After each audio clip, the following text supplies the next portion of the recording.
All right. Today we're doing GMC stuff, specifically Quadrajet stuff. Sorry. And possibly, since we're going to Dave's, we might get to see him fire up his project, which is kind of a strange beast, but it's going to be rad.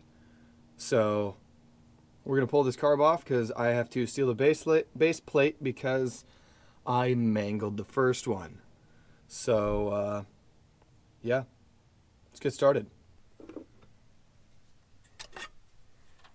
Set this over here so we can still shut the hood.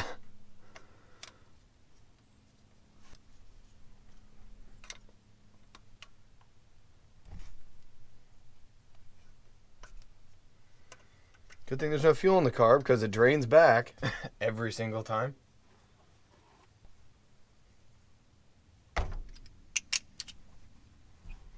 So the vacuum lines on this truck kind of confuse me because, well, that was barely tight. They kind of confuse me because, I don't know,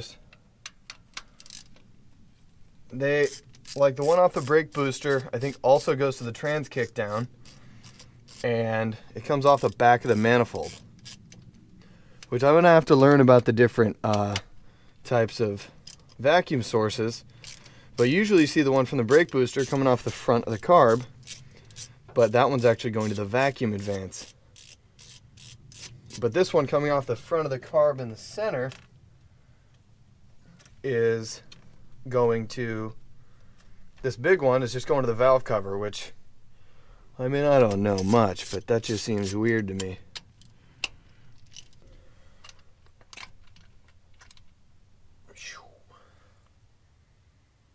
Boom. Just like that. When I move, you move. And this is something I was going to look at. Wow, that does not look like it was sealed very well. That intake manifold is sweet, though. I really, really do believe that this thing was built for like a 396 that is supposed to be in like a Chevelle clone or something, like an SS clone.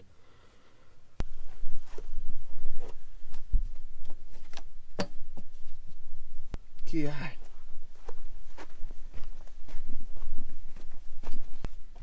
I'll give you guys a closer look when we actually get to Dave's, which is right now. Okay, we're here, and I have coffee. And here is the Rx7. We got to come up with a name for it. The Rx 7.50. There you go. Yeah. That's perfect. Ben and I nicknamed it the Lamborghini Killer because he's super into Lamborghinis. Oh, perfect. And he thinks everything's slower than Lamborghinis. So yeah, so naturally this would be the Lamborghini right. Killer. I forget how small the 302 is. Yeah, I'm not sure why Mazda didn't put him in here in the first place. Beats me. They did have contracts. I mean, Ford Focuses, a lot of them are just Mazdas. So, I mean, yeah, why wouldn't they put a carbureted 302 into their FBs? Yeah. This is going to be insane. I have to do some slotting and level the motor out. Is that the factory steering rack? Or yes, that's the factory steering, but yeah. I got to actually tighten everything down because I just stuck bolts through there so I could move it out of the garage. Gosh, this thing's going to be brutal. Yeah, I think I got most of my techniques done to fire it. Holy shit. This is unreal. I still am so stoked on this thing. FBs are so good. I want a rotary one still. I really like the shape. Mm-hmm. I also want an FC though. I want one of each. Yeah. Honestly. Yeah. I want an FB just because it's like that perfect like 80s. Yeah. You know, and people with like fast FBs that have done like, you know, bridge ported carbed 12A or 13B or whatever it is, and they actually like legitimately haul ass. I think it's just such a disrespectful thing to get your ass whooped by. Not compared to this though. This thing's gonna be rowdy. Yeah, that's awesome. I'll throw some gas in it and fire it up. Hell yes. Hell yes, let's do that. And what kind of carb is this? Is a Holly? It's a 600. Okay. Vacuum second. So this is what everybody likes to use. Yeah. I see less people. The more I do research on like what to run in certain things, everybody's just like run a Holly. David Vizard, he says run a Holly. He talks about the Quadrajet, but he's like thin the throttle shaft down, drill a bunch of holes in it, and it'll be okay. I mean, it works. Yeah. See if this will work. Oh my gosh. There's no exhaust manifold on the side because I think I threw it away. That's okay. Do you think you threw it away? Is that what you just said? Yeah. Right.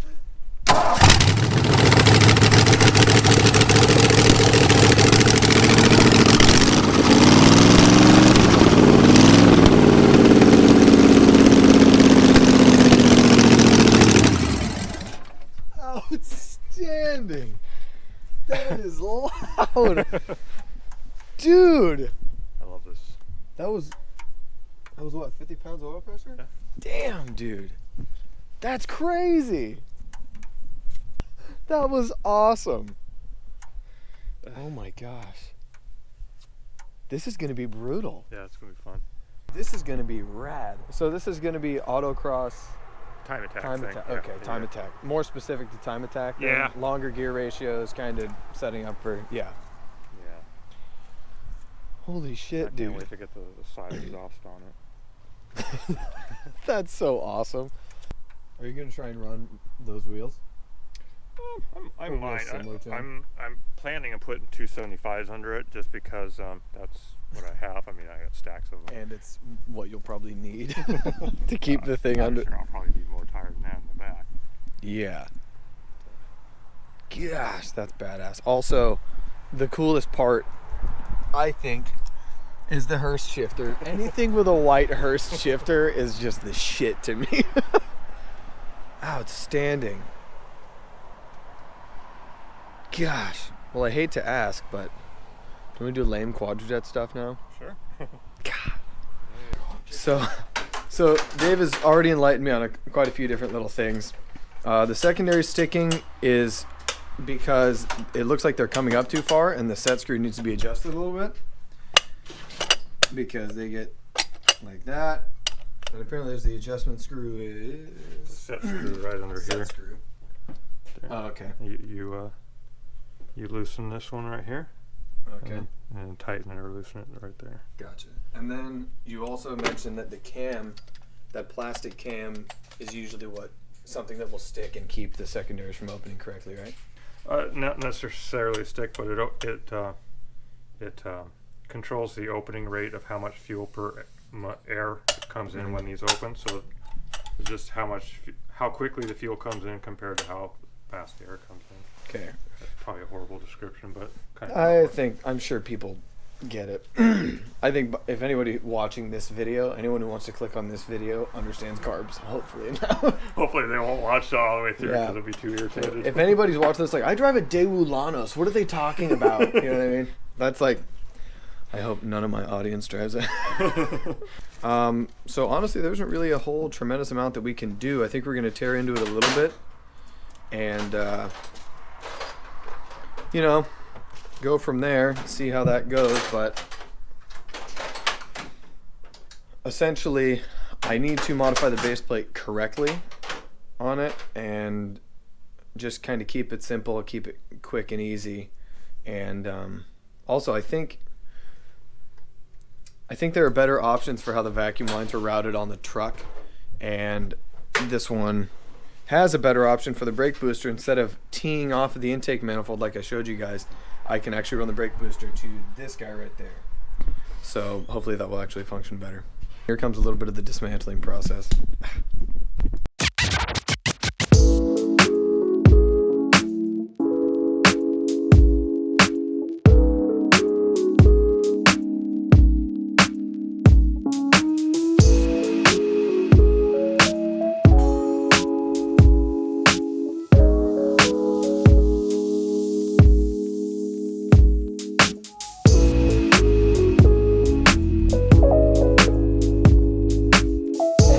Yeah, so cocaine's in my neck of the woods. But anyways, so right now he's doing what I didn't know you were supposed to do, which is file down the back of your screws so you don't break them and then ruin your stuff by drilling unfortunate holes in it because you suck at stuff. So anyways, so he's doing this the correct way, which is cool.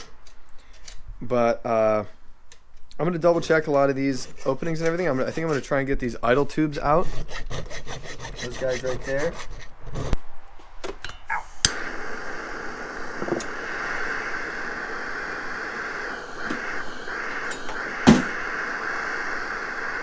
As soon as you smell hair, that's when you stop, right? This one should work fine. Well, I'm not gonna promise you that. I do have one.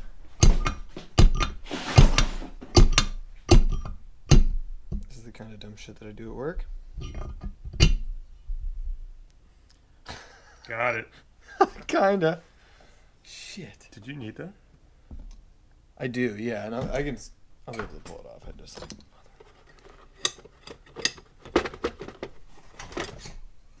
This is not how this is supposed to go.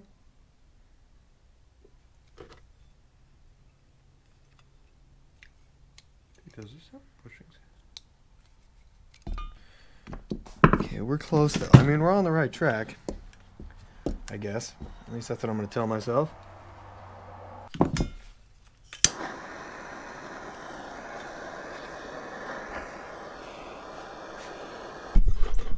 Okay, we're drilling primary throttle shafts, and I'm a nervous wreck already.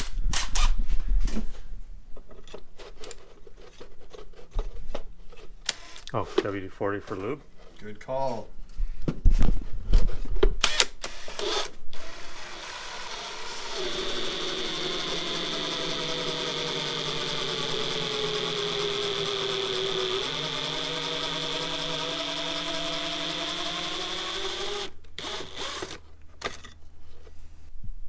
Yeah, that should work.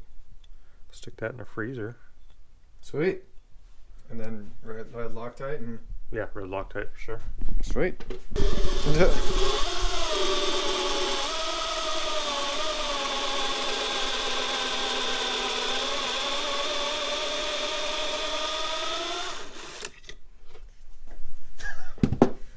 I had the camera pointed at me for the first half of that. I was just pointed at my chest. Anyways. Beat and stick. Boom, that's exactly what I need for the idle tube. As you can see, idle tube.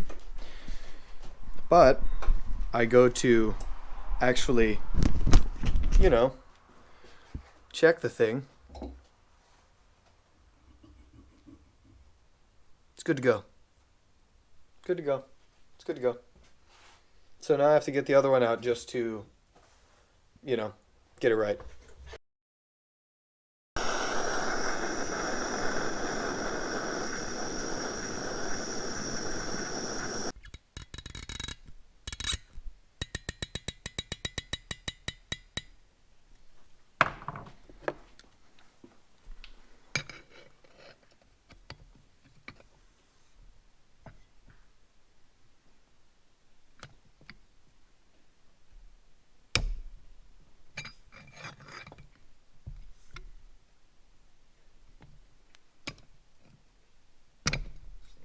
Ha ha!